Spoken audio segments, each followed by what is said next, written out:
If you are in your 30s, this is the decade where your money decisions either set you up for freedom or trap you in financial stress for years. And you may ask, but what is the difference? Well, it all comes down to a handful of smart money moves that can change everything. By the end of this video, I'll share one number, which is called the financial independence number, that most people don't even know exists. Once we understand it, it completely changes how we think about forecasting how much money we will need for retirement. But before we get there, let's walk through the key financial milestones to focus on in our 30s. Before we jump in, I want to highlight that I'm not a licensed financial advisor. This video is for educational and informational purposes only. It is not financial advice, and always do your own research and consult with a licensed financial professional before making any investment and/or financial decisions. Okay, let's start with step one, building a robust emergency fund. This foundational step focuses on building an emergency fund because by now in our 30s, unexpected bills aren't just a maybe, but they are perhaps a guarantee. A general rule of thumb is to aim to save about 3 to 6 months of expenses in a high yield savings account.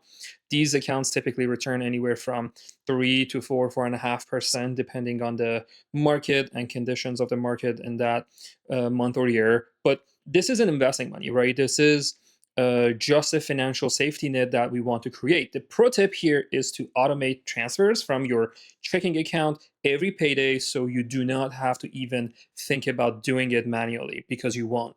And make it as boring as you can, right? Your future self will be so grateful for this.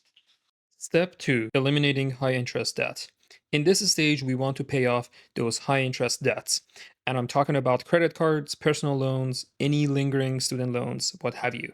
These are like financial termites that are quietly eating away at your future.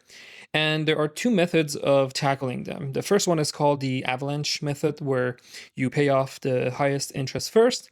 And the second method is called the snowball method, where you build momentum by paying the smallest balance first. So do a quick Google search to get an idea of what these two methods are about. But if you want me to do a deep dive, feel free to comment below, and I'm happy to create a video on these two topics. But it's important to pick your style, right? Whatever makes you more comfortable and gets you to take action is perhaps going to be the most effective one for you. So don't get stuck between these two methods, just take action. There's probably going to be a mathematical winner if you were to compare these two very closely.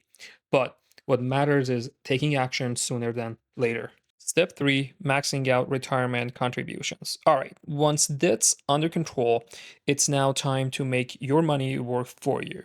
Your 30s are prime compounding years where what you invest now has decades to grow. Maxing out accounts such as 401k, or at least contributing enough to get the employer's match, is a great idea. It's literally free money. And if you can, also open a Roth IRA for tax-free growth, right? So imagine every dollar you invest today could be worth about $8 to $10 by the time you retire, depending on the market returns and investing circumstances, right? And that's the magic of starting early, which then brings us to step number 4, which is about investing beyond retirement accounts. In this stage, we are leveling up. Retirement accounts are great, but we also want money that's accessible before we are at the age of retirement, which is typically 59 and a half. And that's where a regular brokerage account comes in. Low-cost index funds or ETFs are a great way to start. And I have to warn you, they are boring, but boring is beautiful in investing, right? Setting up auto investments every month, even if it's just a few $100, is an amazing way to get out of your own way in investing. Over time, those small contributions could snowball into something huge. Okay, let's now move to step number 5, which is about boosting income and career. Here's something that most people overlook. The biggest driver of wealth in their 30s isn't savings, it's earning. So focus on boosting your income. Negotiate that raise, switch roles, start a side business, or pick up skills that will eventually multiply your value in the job market. Every extra dollar earned gives you flexibility to invest, to save, or to buy just time and freedom later. You have to be careful though about lifestyle inflation. The more you earn, the easier it is to spend. Keep expenses steady while income grows, and you will feel unstoppable. This is truly an underrated tactic, but it's amazing what it can do. Now let's move to step 6, plan for major life goals. So your 30s are when big life goals start showing up, right? Such as buying a home, starting a family, maybe even launching a business. And the key here is to plan before those expenses hit. We want to set up our funds for each major goal, basically mini savings buckets that you may want to fund every month or whatever frequency that works for you. That way, you can enjoy milestones such as buying your dream home without derailing your long term goals. In step 7, we want to focus on building credit and optimizing financial systems. So, by now, in this stage, it is time to fine tune the financial systems. We want to keep our credit utilization under 30% and pay every bill on time and automate as much as possible. We want to use tools, and by tools here, I really mean technology, to track our net worth and spending so that we can actually know where our money is going and where we stand in this financial journey of ours. And finally, step 8, which is about giving back and enjoying. It is so important to not forget why we are doing all of this.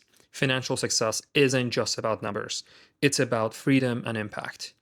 Give back, take that trip, buy that experience that creates amazing memories for you and your family. The goal isn't just to have money, it's to have meaning, and it's about enjoying the process. All right.